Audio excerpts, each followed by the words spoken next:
বস্তির কথা উঠলেই চোখের সামনে ভেসে ওঠে ঢাকার কামরাঙ্গীর চর, মুম্বাইয়ের ধারাবি, করাচির লিয়াকতাবাদ কিংবা ম্যানিলার টন্ডো।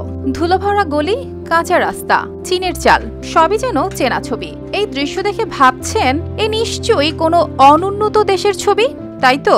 কিন্তু যদি বলি এই দৃশ্য অন্য কোথাও নয় বরং বিশ্বের সবচেয়ে ক্ষমতাধর রাষ্ট্র ডোনাল্ড ট্রাম্পের আমেরিকায়, যেখানে ট্রাম্প বিলিয়ন ডলারের অর্থনীতি, মহাকাশ যান আর আকাশচুম্বী দেয়াল নিয়ে কথা বলেন, অথচ তার দেশের বহু মানুষ রাস্তায় ঘুমায়, তাঁবুর নিচে রাত কাটায় কিংবা বস্তির মতো অবহেলিত এলাকায় জীবন চালায়।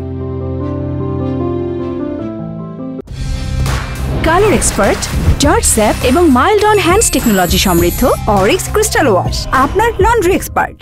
আমেরিকায় এমন সব বস্তি সদৃশ এলাকার মধ্যে সবচেয়ে পরিচিত নাম কলোনিয়া। এগুলো মূলত মার্কিন মেক্সিকো সীমান্তের গ্রামীণ বসতি, যেখানে নেই পরিষ্কার পানি, ড্রেনেজ নেই পাকা রাস্তাও। শুধু টেক্সাসেই নথিভুক্ত আছে প্রায় 1850-এরও বেশি কলোনিয়া, আর সেখানে বাস করে আনুমানিক 3,59,000-এর বেশি মানুষ। এসব এলাকার বেশিরভাগই Hidalgo, El Paso, Cameron, Starr, Maverick আর ওয়েব কাউন্টিতে ছড়িয়ে আছে। টেক্সাস ছাড়াও কলোনিয়া রয়েছে নিউ মেক্সিকো, অ্যারিজোনা ও ক্যালিফোর্নিয়াতেও। শহরে এই চিত্র আরও তীব্র। লস অ্যাঞ্জেলেসের স্কিড রো হয়তো বিশ্বের সবচেয়ে বড় শহুরে গৃহহীনতার প্রতীক। মাত্র 50 ব্লকের এলাকায় হাজার হাজার মানুষ খোলা আকাশের নিচে থাকে। তারা প্লাস্টিকের তাঁবু, পুরনো কম্বল বা কার্ডবোর্ডের বক্সে রাত কাটায়। এখন আসি বড় ছবিতে। মোট কত মানুষ আশ্রয়হীন?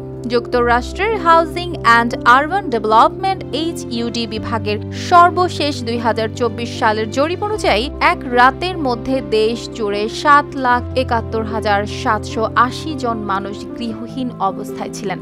2007 সালের পর থেকে এটাই সর্বোচ্চ সংখ্যা।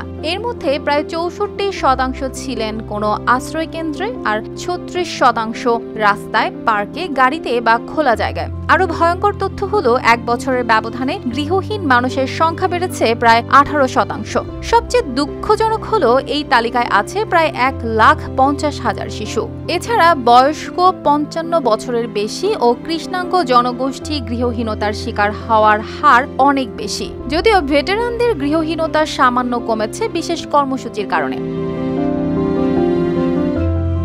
এটাই সেই আমেরিকা যেটাকে ডোনাল্ড ট্রাম্প বারবার বিশ্বের সামনে ধনীতম, শক্তিশালী আর স্বপ্নের দেশ হিসেবে তুলে ধরেন, অথচ বাস্তব ছবি তো পুরোই ঘোলাটে। তবুও তিনি আবার অন্য দেশের দারিদ্র নিয়ে ব্যঙ্গ করেন, অবমাননাকর শব্দ ব্যবহার করেন। মনে হয় না অন্যের ঘর নিয়ে মন্তব্য করার আগে নিজের আঙিনা একটু গুছিয়ে নেওয়াই বেশি মানানসই হতো? অর্পিতা জাহান, RTV।